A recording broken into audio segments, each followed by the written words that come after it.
Greetings, everyone, and welcome to No BS Baking. I am JP, and today I want to walk through and explain all the critical steps for ensuring baking success. Now, the internet is loaded with frustrated home bakers that simply went online, selected a recipe to use, and ended up in disappointment and even disaster. In this video, we'll walk through a step-by-step plan for success. So the first step is finding a recipe that I want to use. Now I found this one for a cheese bread.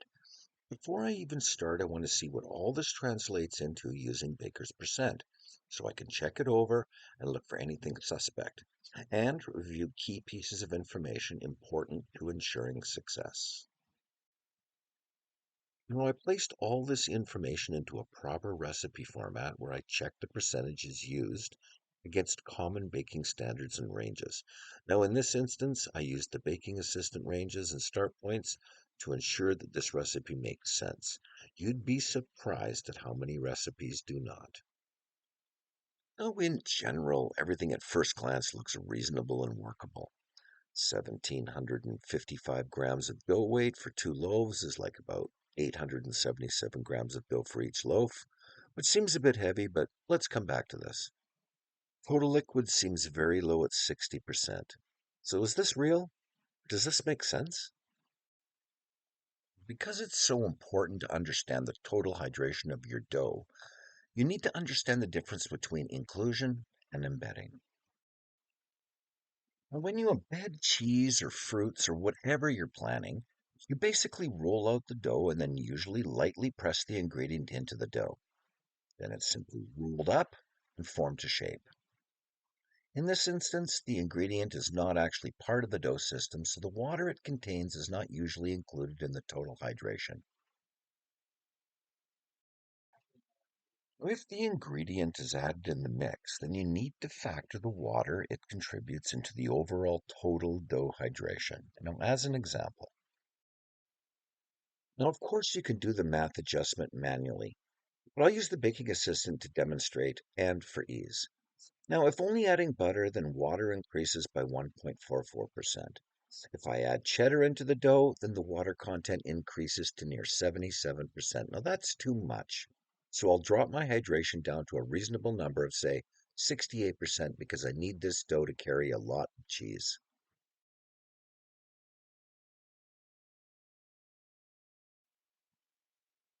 Now, as I noted, I opted for not actually layering or embedding the cheese as the author's recipe recommends, but adding it as an inclusion.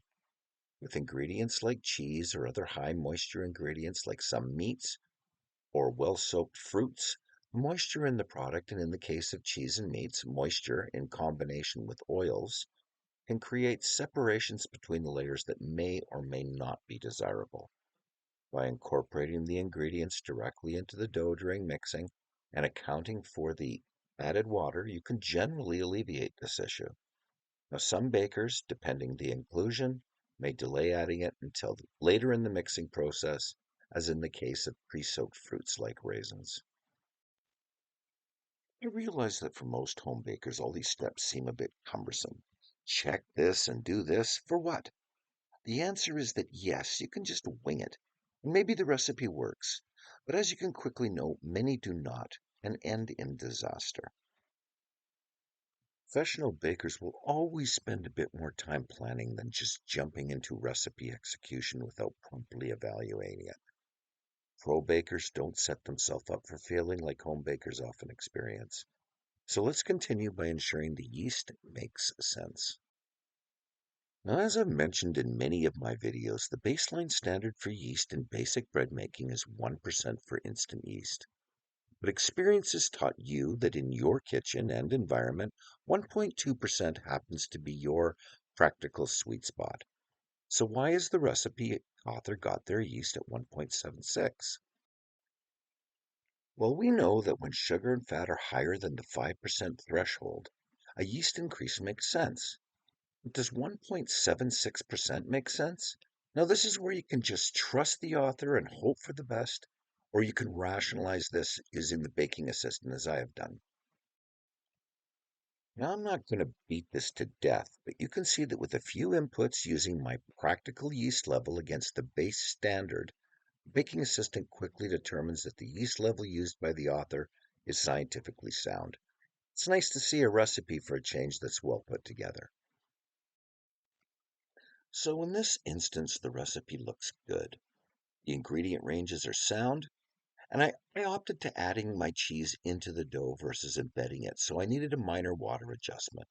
But the dough weight should be perfect for 2 loaves with a finished weight of just over 24 ounces in a standard 9 by 5 pan. Or should it? Every baker with a plan will always make sure they have the right tools for the job, and having the right pans are no exception. Calculating the precise amount of dough is commonly overlooked at the home baking level, yet critical to the end product. Too little or too much dough can make significant difference in process timings and the characteristics you get at the end of the day. Now, yes, I can do all the math, but here I'm just going to use the baking assistant and you'll soon see why. So the author is using a standard 9 by 5 pan, so I just wanted to check the dough weight to pan capacity. And as you can see, it worked out to almost 42%, which is the perfect amount of dough in the middle range for a nice soft cheese bread, yet not too airy. Holy smokes, my pan's different. I only have a Pullman pan. And now how am I going to do this? Well, actually, it's quite simple. I just change a few numbers and use the same dough weight to pan capacity percent, and voila, here's the dough weight that I require. From this point, you may say, okay, now what? Well, the reality is now you have to scale the recipe for the different pan. Yes, you can sit there and do the math yourself, but for me, I'm lazy, so I let the baking assistant do it for me. Well, I had the original recipe laid out, so now I just put in the new dough weight I require. I only have one pan, so I only want 1 loaf. And I want to pad the recipe by 5 grams to make sure I get the full dough weight and account for any dough sticking to the bowl or dough hook.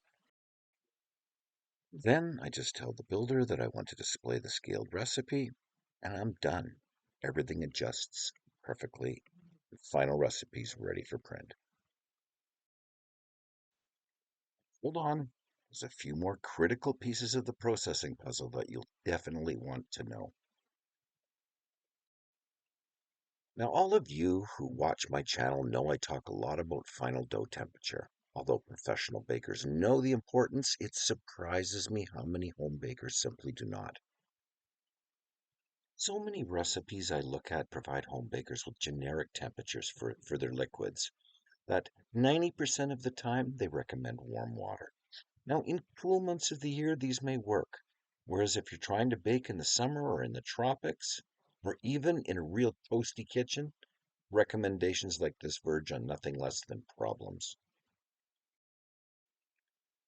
For more than 100 years, science has determined that the optimum final dough temperature for yeast-raised doughs is generally between 74 and 78 Fahrenheit, or 23 to 26 Celsius. Now, all professional bakers follow this standard for the reasons listed. Yet for many home bakers, this is generally not even a consideration. Now, I'm not going to spend a lot of time on this as I've discussed this many times in my videos, but remember one thing. The water temperature you use is always based on the goal of assuring a proper final dough temperature. You can go online and find water temperature calculators or the math to figure this stuff out.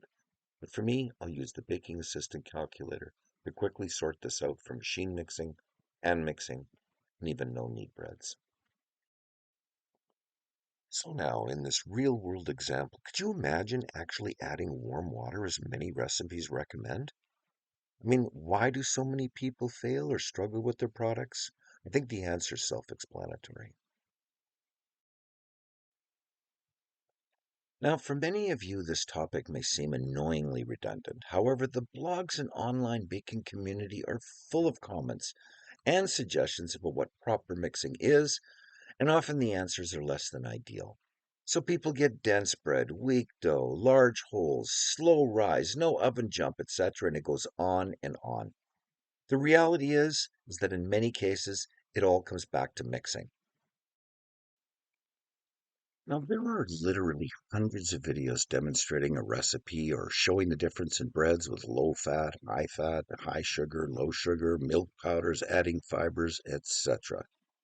The reality really comes down to a few basic 101 principles that begin and often end with the four pillars of baking. Everything else are just inclusions or embedded ingredients. Now, this is why I push so much about learning to understand recipes. The most important part of baking is the formulation. It needs to be logical and balanced with common industry usage rates, standards, and guidelines. Now, this is the most common reason for fails. Veering from or not knowing or adhering to the basics leads to problems that can be difficult to diagnose, even for trained bakers. And more often than not, you can be led in the total wrong direction by home baking communities. Often, it's not what you are necessarily doing wrong, but as simple as the recipe is not ideal with your ingredients, your environment, or equipment. And to make it harder, many third party recipes throw in stuff like unbalanced formulas, warm water, improper mix, and other processing recommendations that simply would never be used in a professional bakery. And to sift through all of this is both the challenge and the opportunity. I'm very serious when I say that the things we discussed in this video are the six most important aspects for setting your baking up for success. By running through these steps, you will see an immediate improvement in the finished quality of your baked goods and success. Whether it's bread, rolls, cakes, or muffins, or whatever. Formula balance, precision scaling for different pan or yield sizes, and proper temperature and processing standards are all the basic requirements for ensuring successful bakes. If you want to produce any product from any recipe successfully, then treat your baking like any project you may do. Now, it's always better to plan first and then execute. We all have experienced a time where rushing into something without proper preparation can lead to disappointing results, and baking is no exception.